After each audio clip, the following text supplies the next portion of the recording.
ಬಿಸಿ ರೋಡಿನಿಂದ ಪುಂಜಾಲಕಟ್ಟೆ ರಾಷ್ಟ್ರೀಯ ಹೆದ್ದಾರಿ ಕಾಮಗಾರಿ ನಡೆಯುತ್ತಿದ್ದು, ಬಿಸಿ ರೋಡಿನಿಂದ ಜಕ್ರಿಬೆಟ್ಟುವರೆಗೆ ರಸ್ತೆ ಕಾಂಕ್ರೀಟ್ ರಸ್ತೆಯಾಗಿ ಅಭಿವೃದ್ಧಿಗೊಳ್ಳುತ್ತಿದೆ.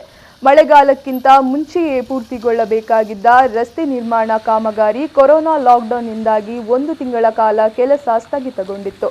ಬಳಿಕ ಚುರುಕು ಪಡೆದುಕೊಂಡಿತ್ತು. ಇದೀಗ ಒಂದು ಭಾಗದ ರಸ್ತೆ ಕಾಂಕ್ರೀಟ್ ಪೂರ್ಣಗೊಂಡಿದ್ರೂ ಇನ್ನೊಂದು ಭಾಗದ ಹಳೆ ರಸ್ತೆಯಲ್ಲಿ ವಾಹನ ಸಂಚಾರ ಇದೆ.